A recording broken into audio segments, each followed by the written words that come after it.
Welcome, friends. Glad you're here tonight. I'm Elizabeth Rector. I'm director of Still Point, and I, along with several leaders, will be guiding us through this week. We're delighted that you can be with us. If this is the first time that you're going to be walking the Contemplative Holy Week liturgies, you're in for a treat. These are beautiful liturgies. If you've been here before, you're in for a treat, as you know. So what we're going to do this evening is just to walk through the liturgies briefly, but mostly looking at what our altars will look like. Preparation is a way that helps us be more present. And that's why we set this day here, so that we can have things in order for ourselves so that we can just be present to these beautiful liturgies. So I'm going to start us this night the way that we'll start each of our liturgies, by lighting our candles. So if you have a candle nearby, you'd like to light yours. This is an important part of our liturgy every night, because it reminds us that we're all here with the one light. Wherever your altar is, it binds us together by our candles. So that's the first thing to put on your altar, is to find a candle. And tonight I'd like to start us with a chant that I'm putting in the chat. It's a way of grounding ourselves and preparing us for this preparation time. And I'm not sure why it's not giving it to you. This is called the Trisagion. And I'll lead it for us, and we'll sing it together 3 times.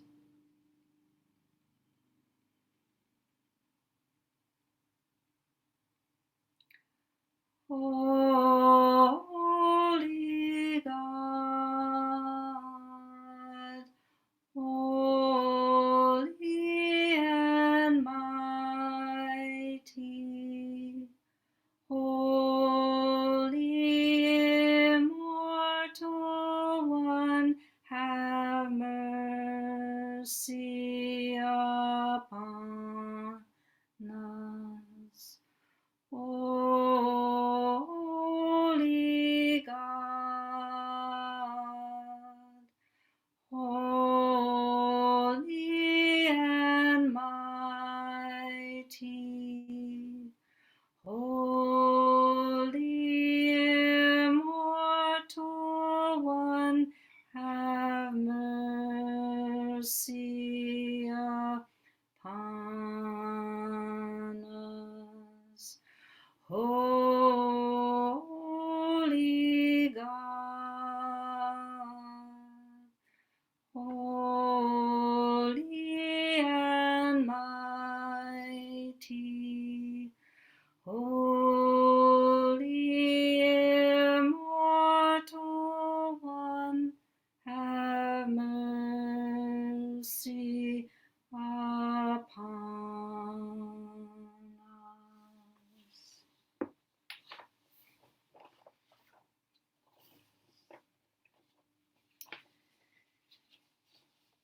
So I'm going to be guiding us through the Contemplative Holy Week notes, which you have access to. And if it helps you to have your own copy of that, I encourage you to print it out. And it just reviews the names of each of the liturgies and then what we put on our altars.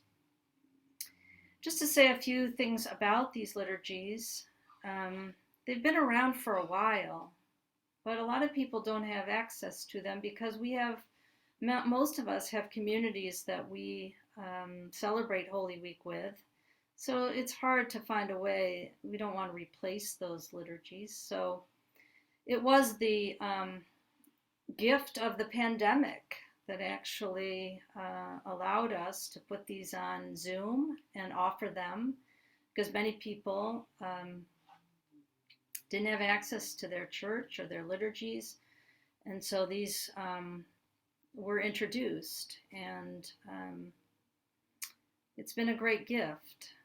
So the authors of these liturgies, Cynthia Bourgeault, Richard Bauman, and musician Darlene France, created these, and you want to think of them as not individual liturgies that are done each day, but rather like a stream.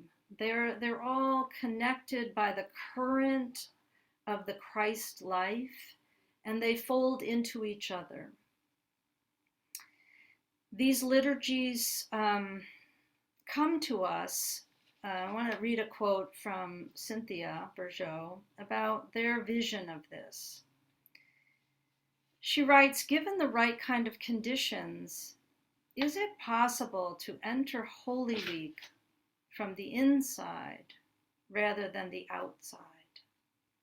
Not as a series of commemorative events surrounding the final days of Jesus' earthly life, but as a way of actually accompanying Jesus on his timeless passage through death to the very source of life and back into this world with the unshakable certainty that nothing can separate us from the love of God."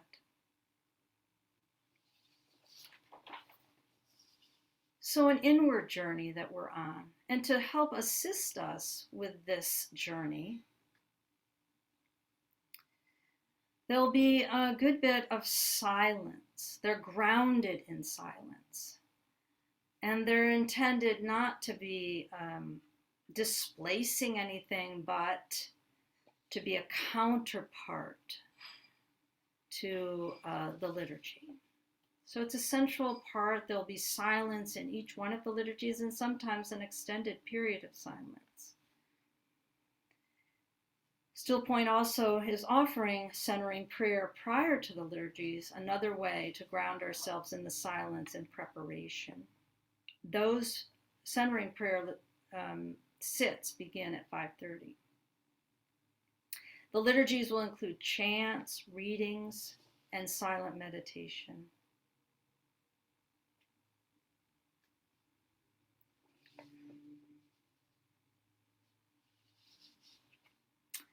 So I want to turn us now to our altars. And as we begin looking at what each day will include, I encourage you to make a ritual of this each day. Each of the items that we're going to place on our altars can be unique to you in your home. And when I put all mine together, each one of them has some significance for me, and that makes it a holy space in my home. And I encourage you to feel the same.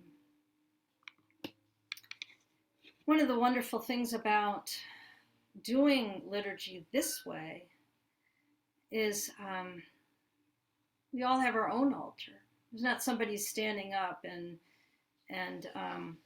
tending to the elements. We're all tending to the elements. We all become celebrants of this liturgy. And I also was thinking recently that it's not unlike what happens during holy days, where there are so many different altars around the globe.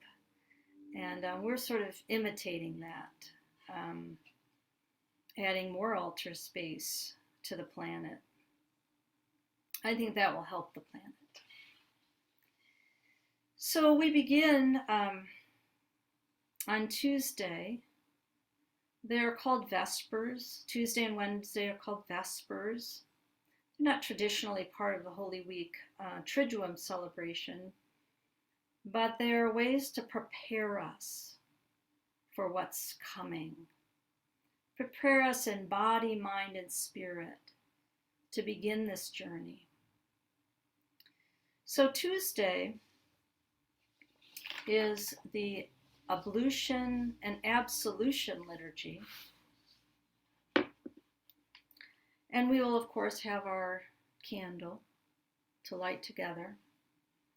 And you'll want to bring a bowl of water and a sprig. Maybe something from your garden.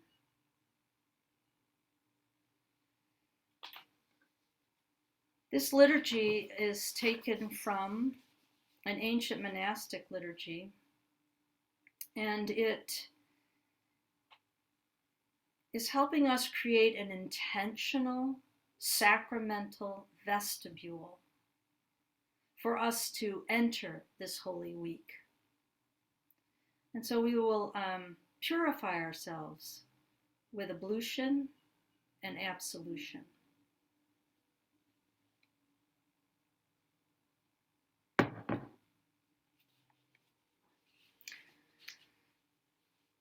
Wednesday, Vespers, is an anointing ceremony.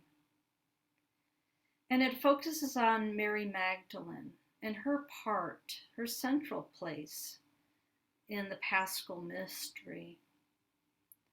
And it restores the central place of anointing back into these liturgies.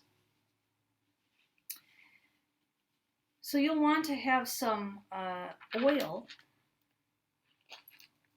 I have some oil here that's special to me. It was gifted to me. So that'll be part of our altar. You want to have some incense and matches. Not everybody feels comfortable having incense in their home, or maybe don't have any incense. You can always borrow mine, because this altar will be spotlighted, so you can imagine its scent and certainly see, use your sight as another sense that will be called upon for these liturgies. The rose is part of this liturgy, and so I encourage you to bring some kind of flower. It doesn't have to be a rose, but a flower that unfolds into blossom. And if you have this, many of us will have an icon of Mary Magdalene.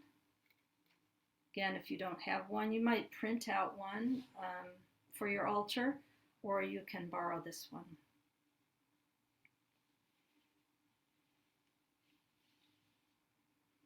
So then we begin what is called the Trisagion. Begins with Maundy Thursday, and it's the liturgy of the new commandment. There'll be a hand washing ceremony rather than the foot washing. And so you want to, again, have a bowl of water, soapy water, and a towel.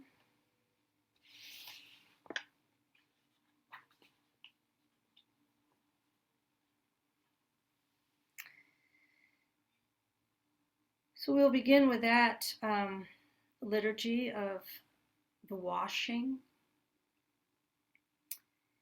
which is an act, a ritual that Jesus did with his disciples, preparing them for his farewell to them. And we'll also be celebrating the Last Supper. So you'll want to have a goblet of juice from the vine, whether it's wine or grape juice, and then also some bread.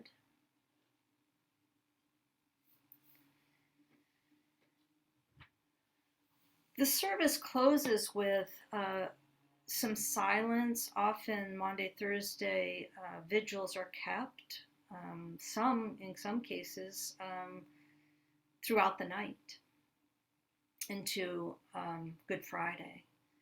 So if this is a tradition that you're used to and would like to complete, just making time for that.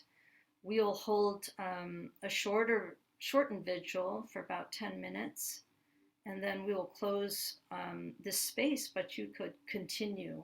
And especially if you know others who are doing that, and you agree to do that together, it's a powerful ritual.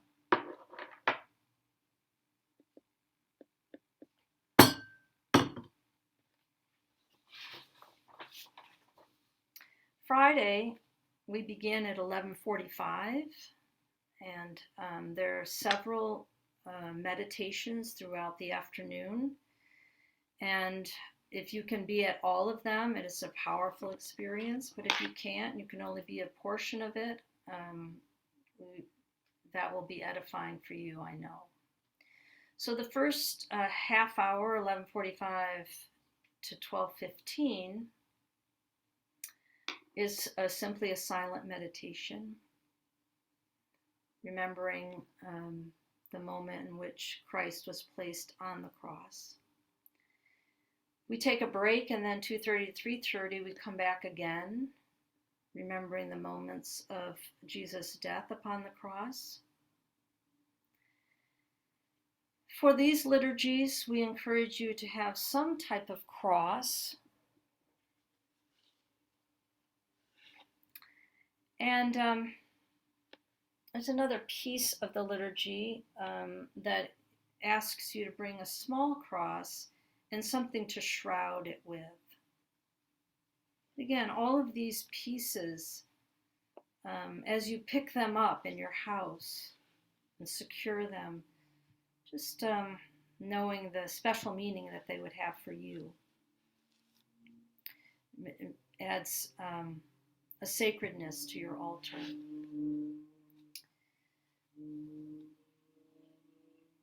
So 3:30 to 4:30 is the solemn commemoration of the Passion. And then we take a break and come back at 6 to 6:30 is the Entombment Liturgy. For that, we also have incense. Again, these are all recorded on the notes, so you could always refer back to them.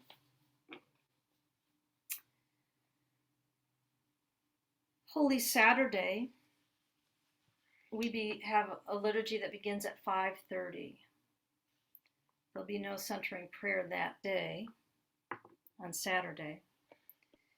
But this is the celebration, the Easter Vigil, celebrating the breaking in of the resurrection. And so it has quite a few elements to it. The first one is we've encouraged people to wear white. The white robes of the baptismal candidates is a tradition, and it is the color of Easter. So if you wanted to be fancy and wear white, it's kind of fun to do that. You'll have a Paschal candle that replaces not the altar candle. We start with the altar candle, but at some portion of the liturgy we will add to our altar a Paschal candle. And it often is adorned with flowers, if you'd like to do that. The cross from Good Friday is left, but then adorned with flowers, if you have a way to do that. There is a baptismal liturgy that we will follow, so we'll return the bowl of water and sprig. And we also will be returning the incense.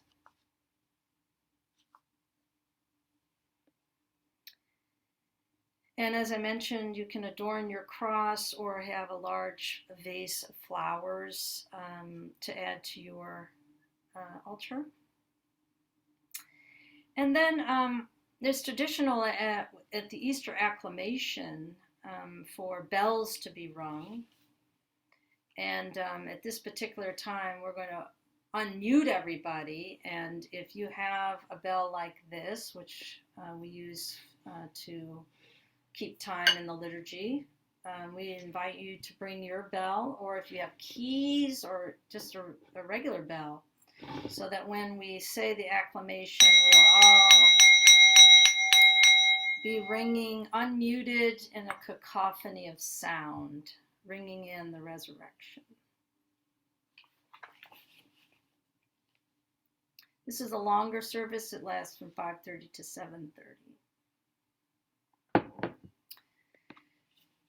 And then finally, on Easter Sunday, this is a day that we imagine many people will have other liturgies that they might attend. So we are doing a sunrise that begins at 6:45. We invite you to sort of have a view of the sunrise, letting the sun be part of the liturgy. And you can keep all that we had on the altar from Easter, including a Paschal candle, some flowers. It's a very short service, the reading of the Easter Gospel and some chanting. So that service is only a half an hour.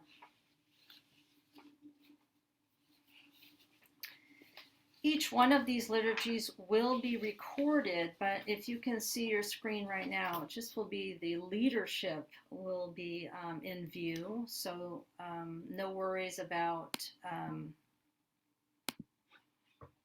that your image will be spread across the globe and as we record. So in closing, just encourage you to prepare yourself each evening to be together in this way, getting your items for the altar ready as a spiritual act, a ritual. And as we close our time this evening, I wanted to take a moment for us to sit in some quiet. And I'm going to invite you to add one more thing to your altar, and that's an intention.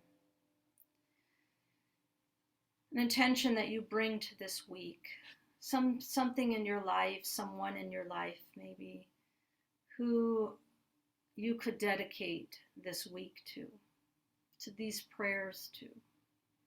Maybe it's more than one intention.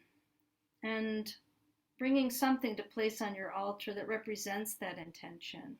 I'm bringing this heart, represents my heart, the heart of those that I'm praying for, and the heart of God, and that they are all one.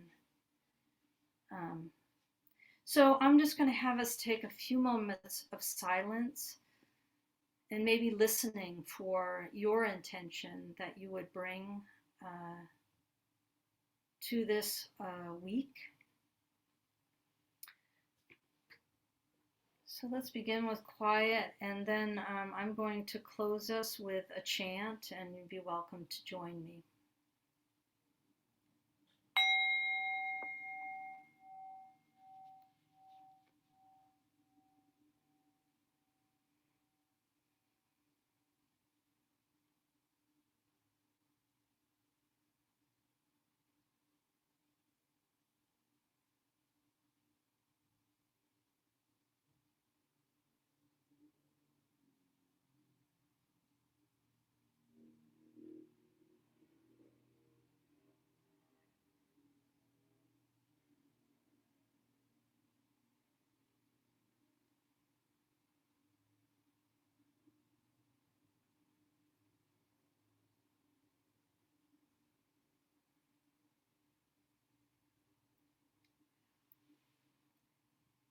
Stay with me, remain here with me, watching and praying.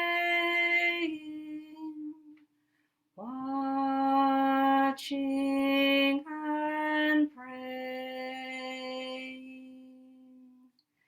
Stay with me, remain here with me, watching and praying, watching and praying.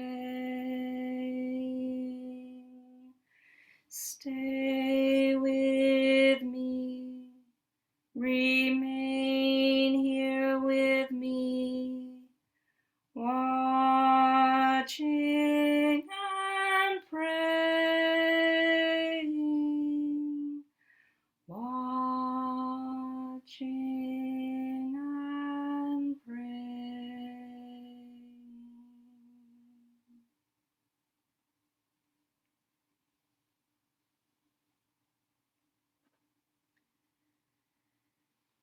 Each evening, you'll know the liturgy is completed when you'll hear our bell rung 3 times.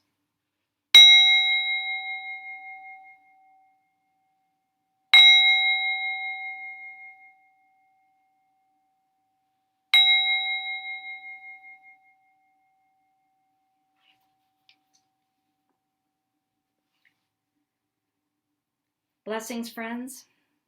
Look forward to seeing you tomorrow evening.